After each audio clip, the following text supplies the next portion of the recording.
A lo largo de este 2013, en Identidad Privada, hemos tocado los temas más trascendentes y más preocupantes para la comunidad en general. Pero hay uno que ha sobresalido y ustedes lo habrán visto reflejado en todos los medios de comunicación. La cuestión de la educación sexual en las aulas. Preocupante para las familias, ciertamente también dolor de cabeza para los docentes que han necesitado adecuarse a los tiempos que se viven.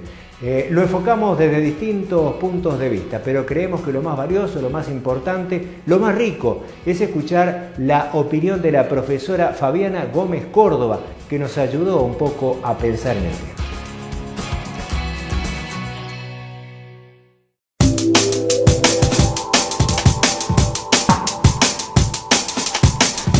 Profesora, ¿cómo surge y cuándo esto de instrumentar la educación sexual en los establecimientos educativos?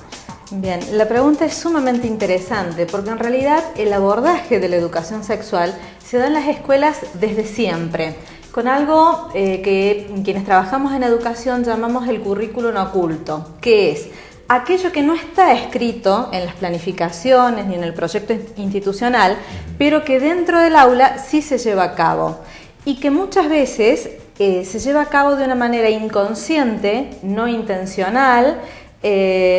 Por ejemplo, cuando un docente en el aula, sus estudiantes le preguntan, por ejemplo, profesora, ¿vio la noticia de tal chica que apareció abusada en tal lugar? Ese comentario que esa o ese docente puede hacer, como por ejemplo, bueno, pero ¿qué hacía esa chica a tal hora sola en tal lugar? Esos comentarios ya es una manera de realizar educación sexual. Cuando en el jardín de infantes elegimos que las niñas usen delantal rosa y los varones celestes, también estamos haciendo, sin saberlo, educación sexual. Así que lo cierto es que desde siempre en las escuelas se aborda la educación sexual. Pero en los últimos tiempos ha habido debate, se ha tratado y se ha hablado mucho de este tema, incluso ha habido muchos proyectos legislativos. En realidad, ¿cuál es la ley que hoy está vigente y desde cuándo que regula estas cosas? Sí, afortunadamente ha habido debates y esos debates han terminado traducidos en una ley nacional. Bien. Que es la 26.150, la ley del Programa Nacional de Educación Sexual.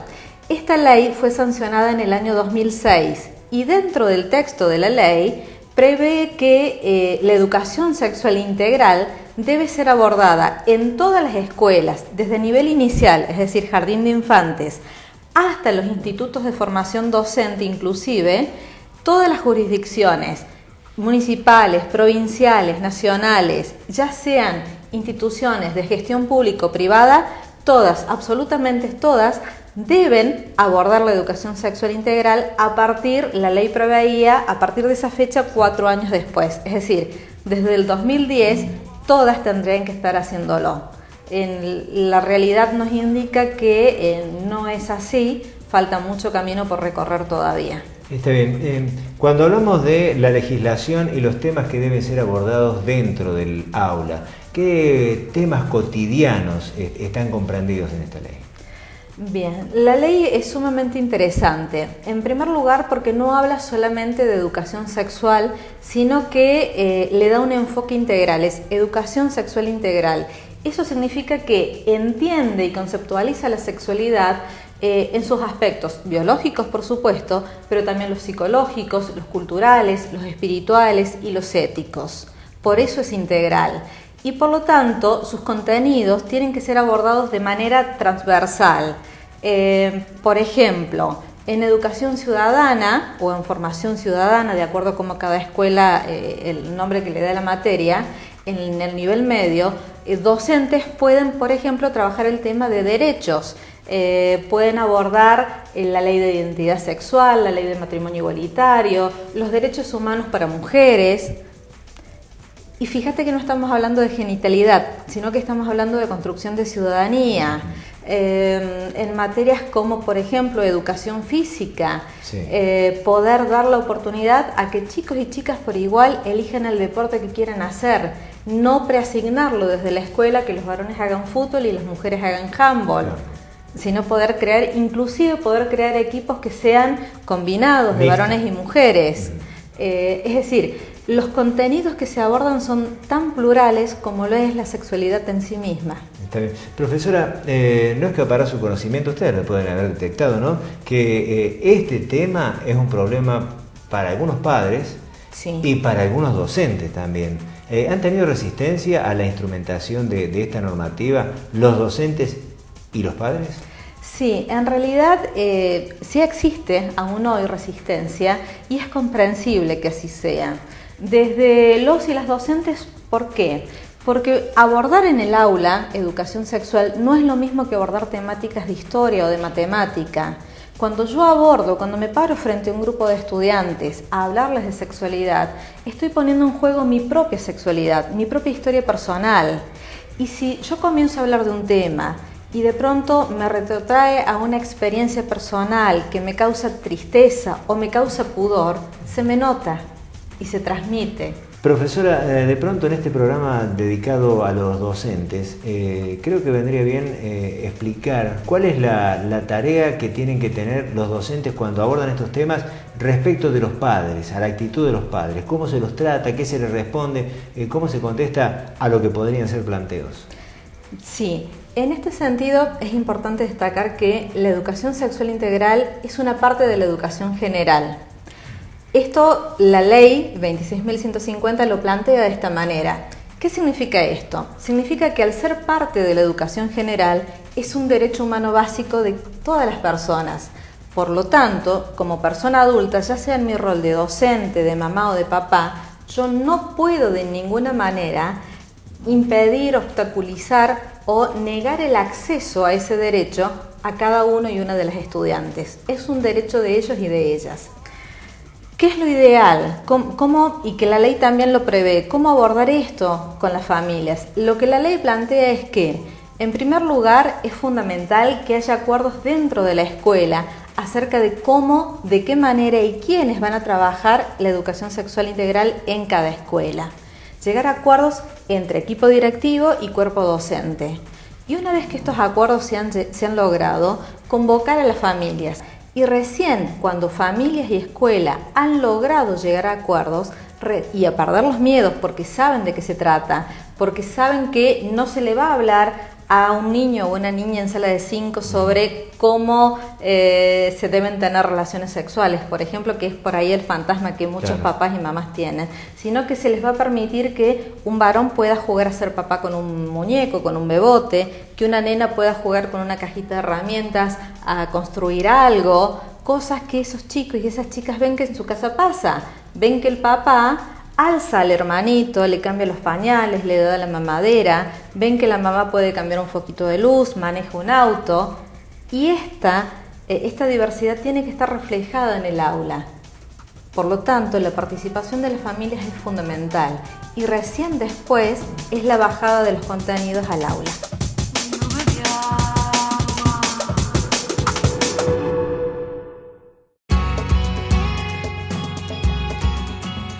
Hemos tenido la oportunidad a lo largo de este ciclo de reflejar una serie de emprendimientos educativos en distintos sectores de la comunidad. Pero como muestra vale un botón y es por eso que hemos escogido a través del trabajo selectivo de nuestro equipo de producción uno que pertenece a la gente de APADIM. Es el proyecto La Granja. Para que ustedes sepan de qué se trata, o mejor dicho, lo recordemos, tenemos la palabra y el enfoque de dos de los principales responsables del proyecto y los actores del mismo.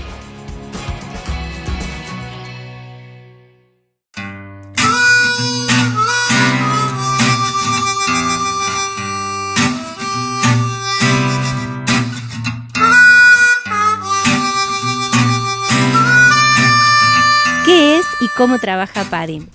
Bueno, APADIM es una organización social sin fines de lucro que trabaja hace muchos años, ya casi 5 décadas en la ciudad de Córdoba, al sur de la ciudad de Córdoba, y a lo que nos dedicamos, lo que apuntamos como institución es a generar herramientas, elementos, acompañar apoyos y demás necesidades, acompañar las necesidades de las personas con discapacidad para acompañarlos y ayudarlos a que puedan construir sus propios proyectos de vida, ¿no? ¿Cómo surge la granja dentro de la escuela? La granja surge como un espacio para ir haciendo algunas prácticas. Se empieza a trabajar con plantas, con algunos animales en pequeña escala dentro de los proyectos áulicos impulsado por las docentes. Y después de un tiempo se logra un proyecto que financia la construcción de los invernaderos y a partir de ahí va tomando forma la granja.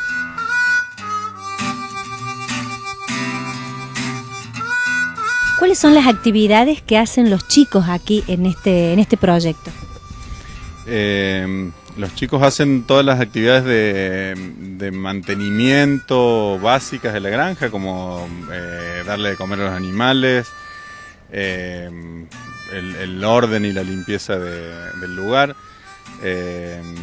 Andamos a caballo con los chicos, hacemos la esquila de las ovejas, cuidamos las crías, hacemos recolección de huevos, vendemos muchas veces con los chicos la producción, producimos plantas hortícolas y plantas ornamentales, hacemos actividades más recreativas y más lúdicas. Dentro del espacio de la granja hacemos el ritual de la Pachamama todos los años, vinculando también toda la cuestión de la tierra, de la producción y rescatando una dimensión muy particular que es de la comunidad en donde estamos insertos.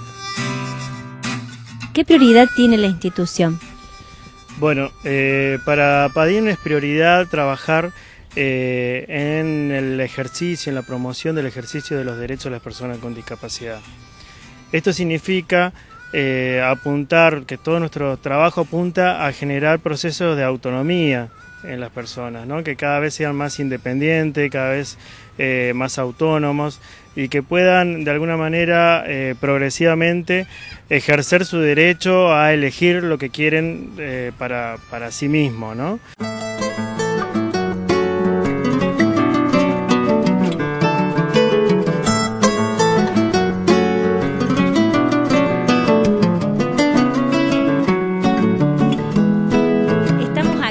Chicos de Padín y en esta tarde tan hermosa que nos hace, ese nos va a contar un poco cómo es esto, de qué se trata. Nos vemos. ¿Qué hacen acá, Ezequiel? Acá un amigo que enseña. ¿No le tenés miedo a las gallinas? No. ¿Siempre entran acá al gallinero y las sacan? Sí. ¿Qué juntan acá? Huevos. ¿Cuántos huevos? 2.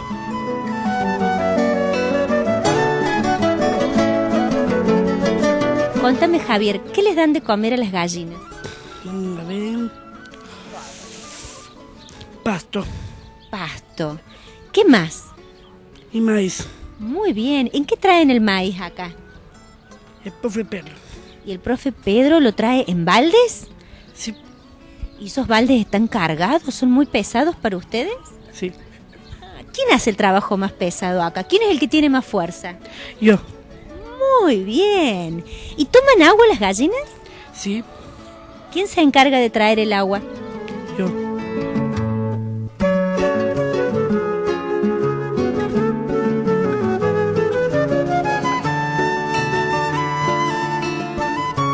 Bueno, ¿a dónde estamos ahora? Granja. En la granja. ¿Y este lugar? El invernadero. Muy bien. ¿Y qué tenemos adentro del invernadero? Flores. Plantas y flores. Muy bien. ¿Y qué más tenemos acá? Vieja. ¿Y adentro de esta tierra qué hay? Lombrices. ¿Quién agarra la tierra, la pala? ¿Quién pone las plantas en las macetas? Carlitos, ¿quiénes son los que trabajan con las plantas? ¿Plantas? Sí.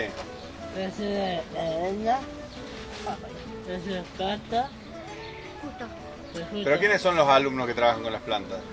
¿Los chicos de primario? No. Todos. Exactamente, ustedes. Muy bien. Bueno, ¿quieren que traigamos alguna planta con flores? Así les podemos mostrar. Bueno.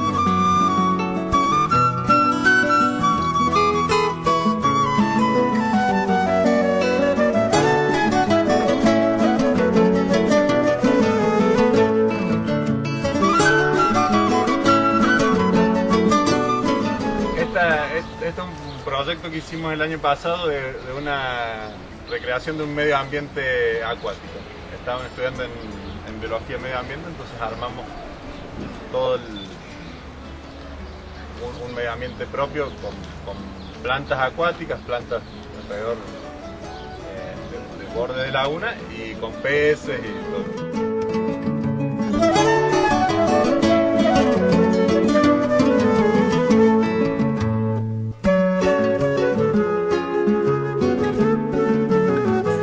Esa es mi amiga de Córdoba.